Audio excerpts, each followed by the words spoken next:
Bonjour à tous, comment allez-vous? Bienvenue dans ma petite capsule santé. Donc aujourd'hui, j'ai envie de parler à propos du soja parce qu'on entend tout à propos. Et les végétariens qui viennent dans mon cabinet se posent toujours des questions. Est-ce que c'est bien de manger du soja?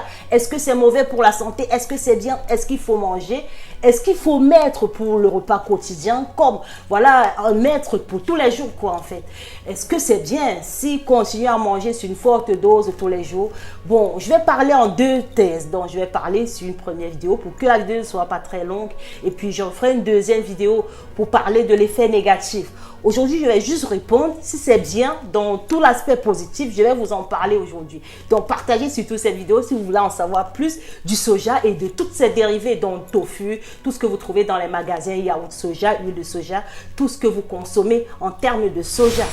Pour ceux qui ne me connaissent pas encore, je suis votre nutritionniste de France. D'ailleurs, je vous invite le premier lundi du mois de mai, vous pouvez venir faire une consultation gratuite dans mon cabinet situé à Melun. Donc, je serai là pour vous accueillir et même vous offrir un apéro. Donc, je serai là personnellement avec mon équipe. Donc, vous pouvez trouver d'autres personnes, mais je serai là. Bon, en parlant du soja, du coup, je vais que parler de l'aspect positif du soja aujourd'hui. Est-ce que c'est bien pour la santé? Les questions se bousculent parce que, oui, on en parle, oui, justement, parce qu'il y a aussi l'effet négatif. Je vais déjà vous dire que le soja, c'est de la famille des légumineuses. Donc, si vous avez l'habitude de consommer du haricot rouge, haricot aux yeux noirs, des légumineuses en général, comme de la lentille ou des pois, c'est aussi de cette famille, mais la particularité, c'est à cause de la phytoestrogène. C'est un élément qu'on retrouve spécifiquement dans le soja. La semaine dernière, j'ai reçu un de mes patients végétariens qui m'a demandé est-ce que je peux substituer de la viande avec du soja? Parce qu'aujourd'hui, on en trouve pas mal de choses, hein, de tofu dans le supermarché. Il y a pas mal de gammes, des dérivés de soja. Alors, vous pouvez, parce qu'il y a pas mal d'acides aminés indispensables pour le corps qu'on va retrouver dans le soja. Et même, c'est très riche en protéines végétales de 39, dont 39%. Donc, si vous prenez 100 grammes, vous avez jusqu'à 39 grammes de protéines pures dans 100 grammes de soja. Mais si vous êtes végétarien, prenez quand même un complément fait, recommandé par votre nutritionniste, bien sûr, ou votre médecin généraliste. Parce que le soja est riche en fer, certes, mais c'est en fer non héminique, donc c'est pas bien digeste par l'homme.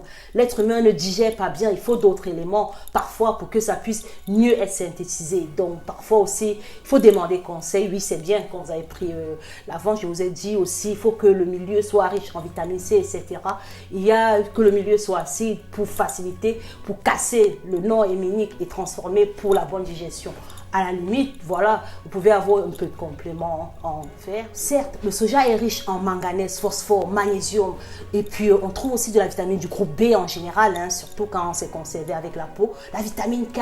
Mais il y a cet élément-là, l'acide des dents qui va empêcher la digestion.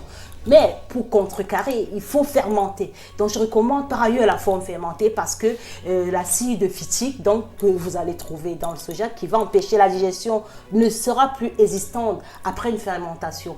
Donc, le yaourt de soja sera recommandé par rapport aux autres formes, hein, tofu, donc c'est comme des formes de fromage à base du soja. Il y a pas mal de dérivés. Rassurez-vous que ce soit l'élément fermenté et puis ça ira bien. Vous allez bénéficier de tous les bienfaits, de tous les minéraux, de tous les micro-éléments, oligo-éléments que contient votre soja. Il y a cet aspect de soja que j'aime bien, la bonne graisse. Donc, le soja contient de la graisse polyinsaturée. Vous allez voir dans pas mal de régimes médicaux dont je vous recommande, des fois je dis choisissez de la graisse polyinsaturée. Je donne une liste et puis ça figure aussi le soja.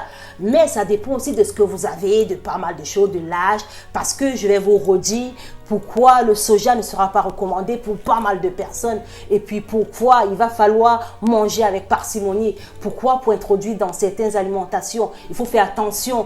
Donc c'est aussi l'élément qui rend spécifique le soja, qui va condamner le soja dont je vous parlais, du phytostérol, du phytoestrogène. C'est aussi cet élément de phytoestrogène, je veux dire, qui va être l'élément qui va nuire et qui pourra entraîner d'autres maladies qui peut aussi être nocives, dont je vous parlerai dans la prochaine vidéo. La santé, c'est comme un jardin potager, ça se cultive et je vous attends dans mon cabinet. À bientôt.